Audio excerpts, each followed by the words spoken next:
And that's also at page 17 of the document that I had put up, actually. So if you want to bring, we can do that. So, sir, do you see that, that tweet there? It's from the 25th. It's retweeting the January 6th event narrative that had been released in the media prior to the convoy arrived. Well, I'm looking at the screen now. Yep. Okay. Did you know that that tweet is what resulted in the political executive essentially becoming concerned with the convoy and having internal discussions about the narrative they were going to build? Were you aware of that? I'm not sure I understand your question. I'm sorry, Council. Okay. So I'm going to take you to, and sir, I have them consolidated. They're the text messages between Mary Liz Power and the, as well as Alexander Cohen. They're verbatim in my examination aid. There's nothing added. If I could bring up the examination aid, please, again, and I can use that, and we can just scroll to where it starts with Mary Liz Power.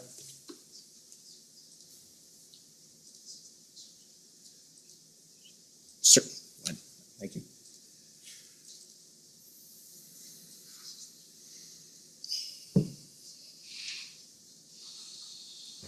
Does council have any objection to the use of the examination, or? If he's going back to the same document that Well, then I'll read it to him. Okay, verbatim. So on January 25th at 9:22 a.m., Mary Liz Power, Issues and Policy Advisor to the Office of the Prime Minister. They have a text message exchange with Alexander Cohen, the Director of Communications to the Minister of Public Safety, okay? And it begins when that tweet is sent. They send it out, all right? And Mary Liz Power sends that text to Alexander Cohen and states, "I'm sure you've seen this, but flagging." Alexander Cohen responds, "Yep. I've been encouraging journalists to take a closer look at who these people are, in brackets, and where their $3 million comes from, close brackets. Obviously, a light touch given the portfolio." Then Mary Liz Power states, "Do you know if there's anything to be found in that GoFundMe?" And Alexander Cohen replies, "I think it's worth looking into. I've put Mary Wolf on it." Highlighted, well, it was highlighted, and she's obsessed with this kind of stuff. Mary Liz Power replies, "Nice, I'll look into what I can do." Now, can you agree with me from an intelligence perspective that those are two staffers building a political narrative with respect to a national security issue? Commissioner, there's a lot of information that has been put to us now. I have not read those tweets before. I could not make any informed, opinion of what this information is in the context of today's hearing. And then later that day at 12:02 p.m., Mary Liz Power and Alexander Cohen exchanged further text messages, all right? So Mary Liz Power states, "Got a quick response. People are into it. LMK, meaning let me know. If your boss is too. Happy to help however I can." This is what I sent, though, by the way. And this is whoever she sent it to with respect to the narrative. "Hi, I just had a chat with Alex at PS, who had a bit of an interesting idea. As you saw in the pod goals chats, the trucker convoy and some of their more extreme comments, in brackets, i.e. calling for a January 6th style insurrection, close brackets, are getting more coverage in media. Alex was surveying where there'd be interest in his boss, that's the public safety's minister, doing some media on this eventually. He was chatting with Mendicino about right before he went into the cabinet retreat. I think there could be an opportunity in getting in on the narrative of the truckers, particularly with the research that the LRB is doing into their backers.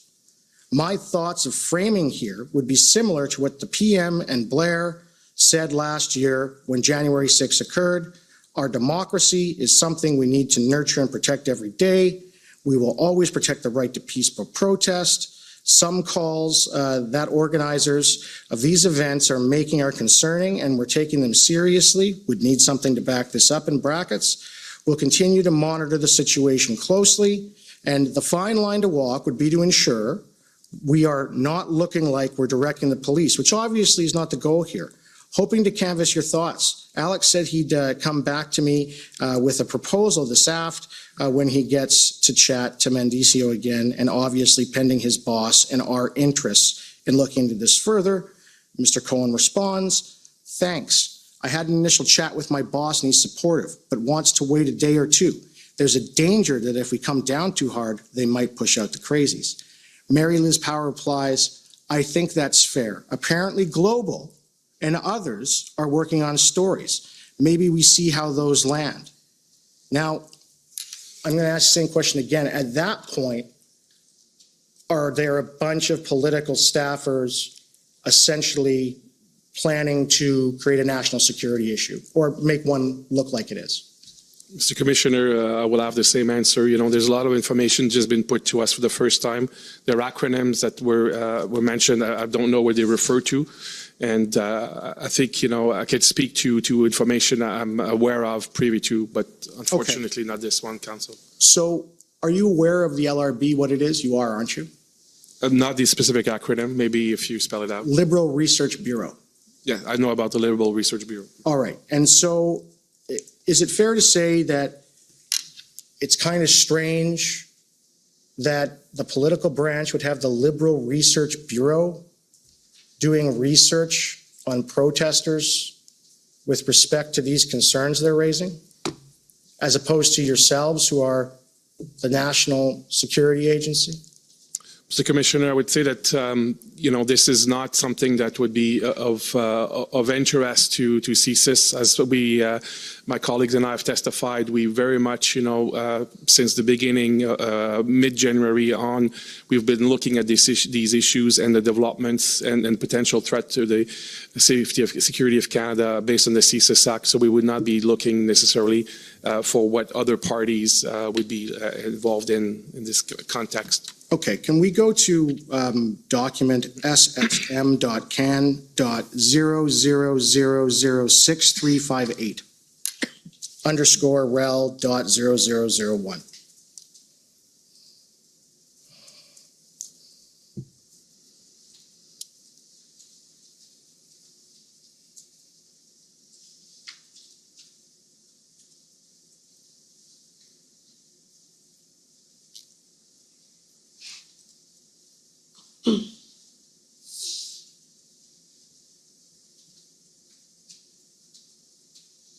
Okay, we can scroll to the bottom to the first email, please. Okay, so this email is from January 27th, okay? And it's an email between, again, more political staffers. It begins with Carolyn Williams. She's the Director of Parliamentary Affairs at the Privy Council. You're aware of that? No, I do not know Karen Williams. And what about Zita Estrava, the Chief of Staff to the Minister of Emergency Preparedness, Bill Blair? Do you know her? Yes, I do know Ms. Estravas. And Annie Cullen, she's with the Privy Council as well. Are you familiar with her? No, I'm not. Okay. So in this email, and again, it's January 27th, 2022 at 4:21 p.m., you're aware that the protesters in Ottawa hadn't really even arrived at that time, right? Sorry, on the 27th specifically, I do not have those specific chronological details with me. I'm sorry. So there it says to ML, that's Mary Liz, I wanted to reach out on the current issue led situation for the convoy. Given how this is transitioning to a whole of government coordination response, I feel like emergency preparedness, we are well-positioned office to provide more of a high-level messaging going forward. Public safety, of course, has a major role to play when it comes to the RCMP, CSIS, and IMVE threats. But we have a helpful perspective on the whole government coordination and collaboration with other levels of government. These are the lines we worked up earlier today. Any thoughts on if this is a helpful approach? Convoy, emergency preparedness. And it says, our government recognizes and respects that everyone in Canada has the right to safe and peaceful protest. Threatening acts of violence and inciting hatred, as we have seen from a select few in recent days, is unacceptable and does not reflect the views of the majority of Canadians. We condemn all such hateful and violent rhetoric in the strongest terms. As is common with any significant gathering with potential impacts of government operations, such as the annual Canada Day celebration, law enforcement and security agencies across all levels of government are engaged in coordinating to ensure a safe event. Now, do you recognize the phrases and the sentences in the first 3 bullet points? Have you heard them somewhere before? I do not have a specific recollection of these words. Do you recall the Prime Minister's speech on January 31st? Do you recall him when he was in isolation? He came out and gave a speech on January 31st about the protest. Do you remember that? I do not remember the specific date. I remember having the Prime Minister speaking, to this effect when he was indeed in isolation. That's what he said. Okay. So he said, can you agree with me that writing out a narrative like this prior to the protest even arriving, and then on the January 31st, despite the fact, and this is in evidence, there had been no real actual violence in Ottawa, he says these things. Do you find that concerning? From what point of view? As an intelligence officer, as an intelligence agency, that there's a narrative being built for an emergency before the purported thing creating the emergency has even taken place. Mr. Commissioner, what I can say is that as we've testified, the interdepartmental community got together to understand what was happening, share information, make sure that each of the organization would be able to discharge their mandate appropriately. And so at that point, of course we are, as I testified, we're keeping aware of what's happening around us, but we are very much focused on making sure that we are discharging our investigative responsibilities and not opine on other issues. Okay, and let me ask you this. The biggest concern, it appeared, was over the first weekend of the protest. There was the appearances of Confederate flags and Nazi symbols, right? Did you investigate those issues at all? Mr. Commissioner, we testified earlier that we have written an intelligence assessment about the presence of flags and some of the meaning of those flags. And so I can go back to our analysis, what we've described then. I'd be happy to, if you want to refer me back to the document, speak to that concept. If, Mr. Clerk, if you could just go back to my examination aid, this shouldn't be an issue. It's at paragraph 16, just scroll right down to it. Sorry, Mr. Commissioner, just for your information, this is the document that the DOJ has an outstanding objection over. And if we can go to paragraph 16.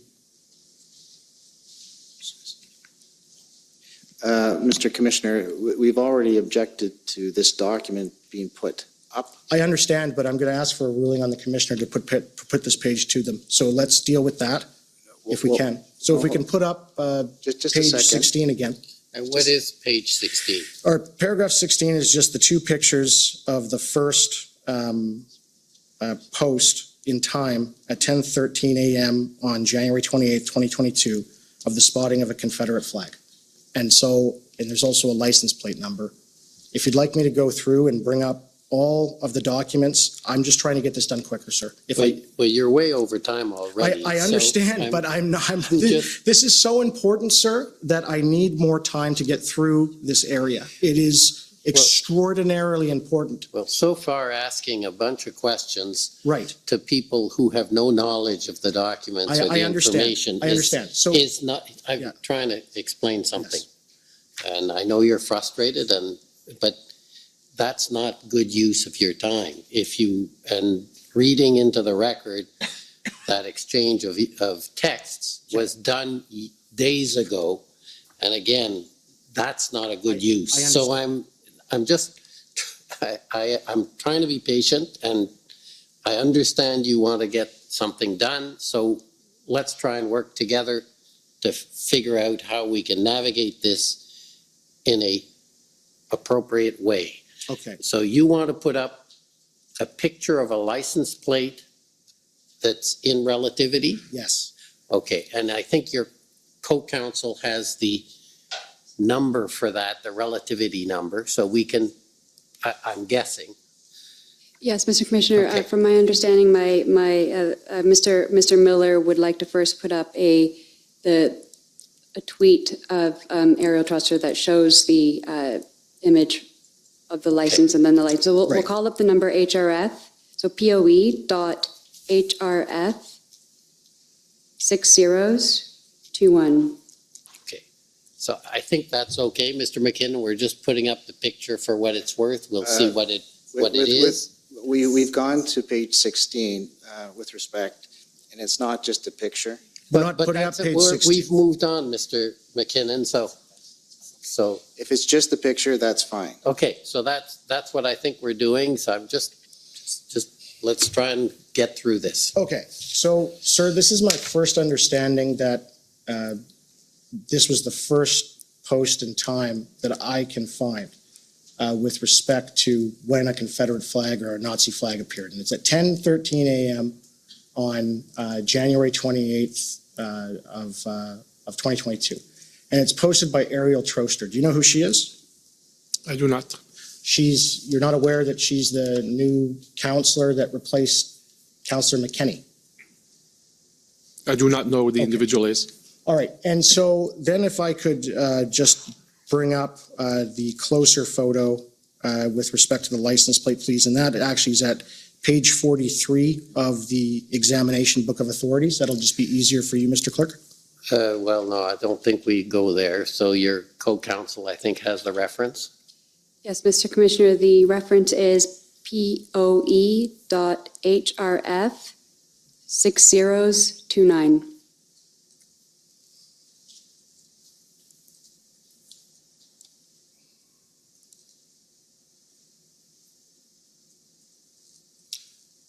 So, and it's been clear, so online, that license plate number is BL, then it's got a crown in the middle, is 3, and I can literally tell you what it is, and people were trying to look it up. It's viewable. Did at any time CSIS do an investigation into who that license plate holder was?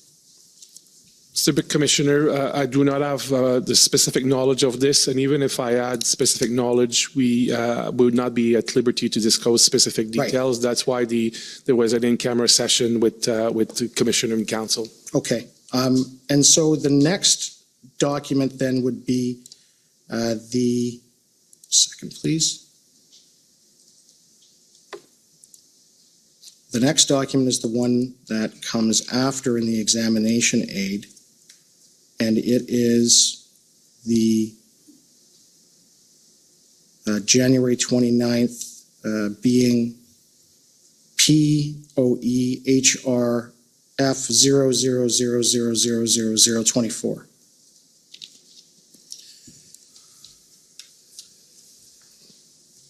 Okay, you're going to have to wrap up, though. If these are just pictures you're putting up, you Right. can put it up with any witness. I understand. So the next time a Nazi flag or a swastika or what have you appears, The next time you've found it. I mean, right, I think right. The next time, so you knew about the situation where Conservative Party Member of Parliament, Mr. Cooper, he was giving an interview and this upside down Canada flag with the swastika appeared. Are you aware of that? I remember something to that effect. I've not researched this recently, but I recall something to that effect, yes. Okay, could I now bring up POEH.HRF 00000026?